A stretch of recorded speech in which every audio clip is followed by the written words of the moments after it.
Alrighty, so this is another video. I'm starting to be more consistent with these videos, and I have a new video out today, already now released, called the I quote unquote hate Angel Reese video.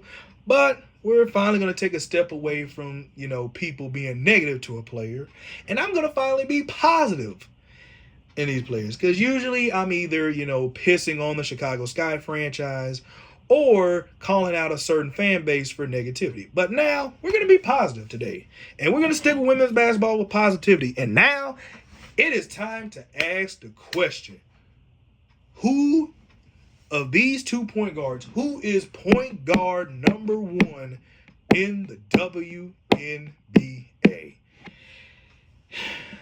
And I already know I'm about to make, I'm about to make, some people angry with the two people that I've chosen, but it's been quite honest that these two have shown why they are the two best point guards in the league. They are not only efficient, they lead to wins and everything. They do it all, and they are impactful players.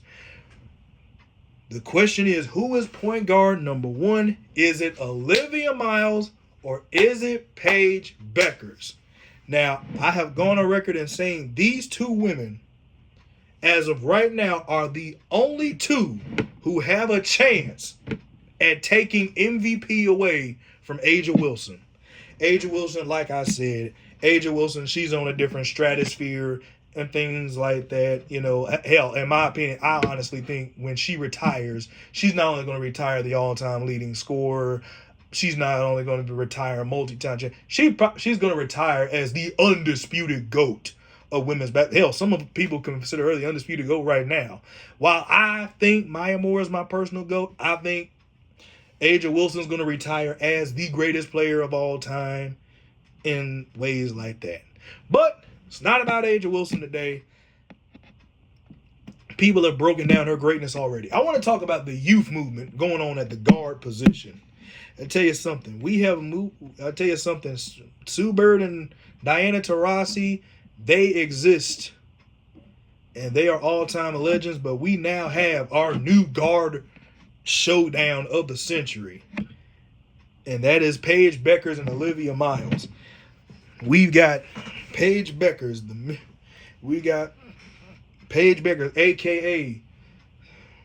aka Silk 5. I call her Silk 5 because, let's be honest, what is the one thing about Paige Bueckers? Probably one of the best shots you'll ever see in a WNBA game. We're talking silky smooth, 3-level silky smooth score. She can knock home the three with ease. She can hit the mid-range at a high clip. She can get inside when she has to. She's a very good passer. Doesn't turn the ball over. Defensively, she's, hit or miss. She's hit or miss defensively. But, a team leader, just amazing. And probably what shocks you about her is how damn efficient she is to be a point guard. We're talking about a girl who's damn near closing in on 50, 40, 90 splits. We're talking about somebody who's damn near closing in on 50, 40, 90 splits, and she'll do it on any and everybody in the league. It doesn't matter if she have a good team or a bad team. She'll put up 50, 40, 90 splits on you. I think she's currently shooting, I believe she's shooting just under 50%, just under 40 from three, and I think about 85 from the charity stripe. I do think she will be a 50, 40, 90 player. Hell, I think she might have the highest scoring average at 50, 40, 90. I want to say Fee has the record at, I believe she's averaged with 20-something a game last year. I forgot what it was. She was the first to average 20 at 50, 40, 90. Elena Del Don was the first 50, 40, 90 player in history. But I think Paige, she could be somebody that could put up 23, 24, 25 a game on 50, 40, 90 while still being able to pass the ball at an efficient clip.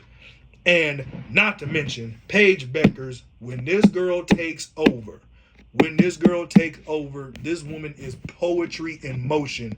With the game on the line, if I see the Wings down in the fourth quarter, like they're trailing by a good amount, and I tell you something, the Chicago Sky have been brutal recipients of this on 3 different occasions. Whenever Paige Bueckers is down in the third quarter, whenever Paige is down in the fourth quarter, best believe 2016 Game 7 Kyrie is going to show up in the fourth quarter. Because that's literally what Paige Bueckers turns into. We're talking step-in threes, fade-away mid-ranges, getting to the rack, finding the open woman in this case. She is literally Kyrie Irving in the fourth quarter. Takeover mode. It's like the girl starts with, the 2K term takeover. She starts with it when it get to overtime. She starts with takeover. Every badge goes to Hall of Fame. This girl just, literally silky smooth. Probably one of the best offensive players we've seen in years. And everybody's going to say, well, what about Caitlin Clark? She's a great offensive player too. I'm about to say, yeah, the 20 points and 7 assists, that's all well and beautiful. But when you're putting up sub 45% shooting, sub 35% from 3 and averaging 5 turnovers a game, is that really a good offensive player? Is it really a good offensive player? But again, like I said, we're not talking about Caitlin Clark. She's point guard 3. It's obvious she's running third. She's Drake in this situation. She's running third.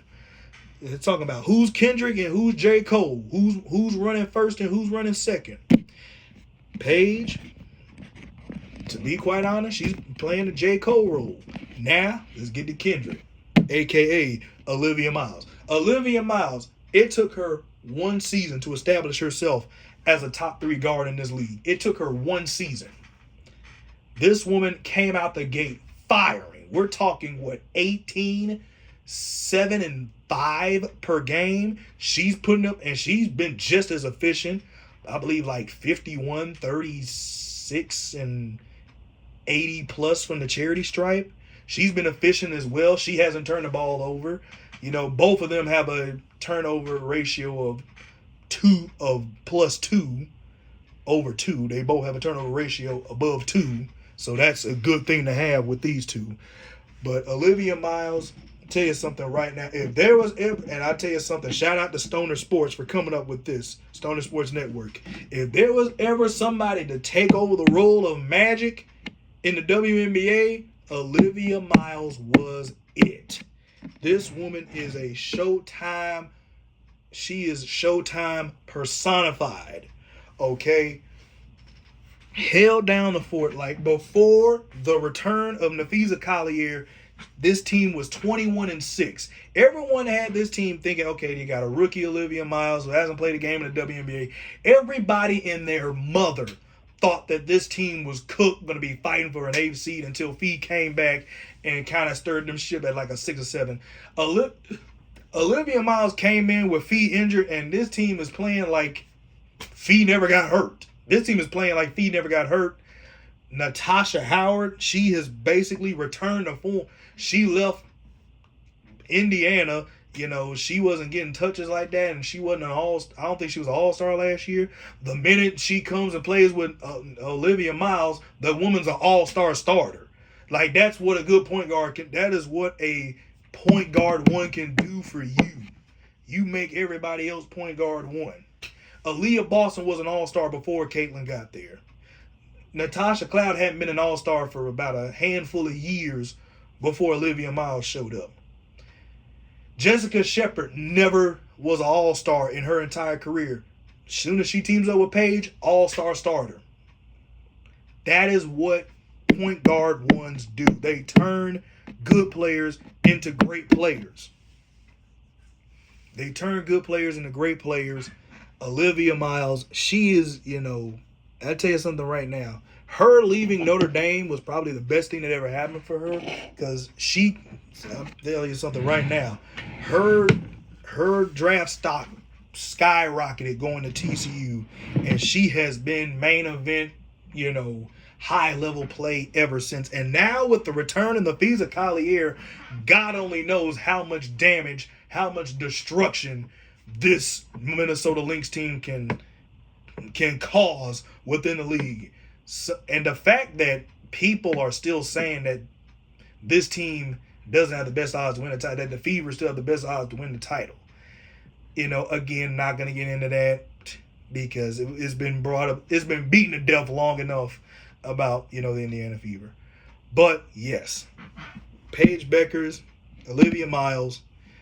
Olivia Miles, I believe, had what, back-to-back 30-plus performances, 30-point performances. Had like 30-something, 8 and 8, or something like that. Olivia Miles she does it all. Paige Bueckers, probably one of the most efficient three-level scorers we've seen in recent memory. You got to put that out there. Recent memory, probably one of the most efficient three-level scorers in history. I mean, hell, this is the same woman who, on, I believe, just 4 free throw attempts in her rookie season, hung 44 points on 81% shooting. And the only reason she didn't win that game is because her team dropped the ball and let Kelsey Plum beat them at the buzzer. That's the only reason. That's the crazy part about that. Olivia, that's the crazy part about it. Paige Bueckers, Olivia Miles. I tell you something, that's gonna be a war for years to come. Y'all remember those wars between Jason Kidd and Steve? If you remember the wars between Jason Kidd and Steve Nash, the wars between Curry and Westbrook, the wars, the current war between Jalen Brunson and I guess you could say Trae Young. I guess you know. And then the potential war between Shai Gilgeous-Alexander and LaMelo Ball out west this upcoming season. You know, we remember the great point guard wars. You know, who remember the point guard wars of the 2000s? Who remembers those wars? It was what? Gilbert Arenas versus I forgot my man's name. Damn it, I forgot his name. Chauncey Billups, yes. Gilbert Arenas, Chauncey Billups, D Rose versus, when D Rose was going to war against CP3 and things like that. CP3 and Tony Parker, them some point guard wars. Olivia Miles and Paige Bueckers is going to be the next great point guard war. I mean, we think about the WNBA wars. We've had some classic wars. Don Staley went to war with Tashina Pinachero. They had some great wars in their day. Sabrina Ionescu and Chelsea Gray, they went to war for a time in the early 2020s. Of course, we all know the guard wars between between Diana Taurasi and Sue Bird. We know the guard wars there. This is going to be the next great point guard war for maybe the next 7 to 10 years. These two have it. It's probably going to be some of the greatest guard wars we've ever seen. And hell, who knows? And it ain't just going to be them. You got to think about it.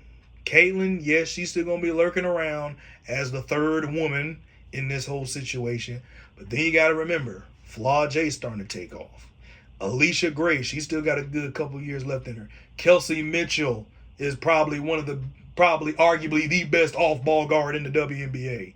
You got, and that's just who's in the league right now. You got to think about the arrival of Juju Watkins, Hannah Hidalgo,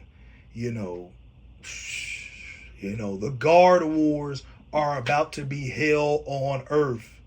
And I do think, despite the guard wars, Paige and Olivia are going to stand tall for a majority of that time. Paige Bueckers, Olivia Miles. Y'all let me know in the comment section who y'all got. Are you taking Paige as PG1 or are you taking Olivia PG1? If they swap teams, who do you think still has the better? Do they still have the same record, or does one person have a better record than the other? You let me know in the comment section.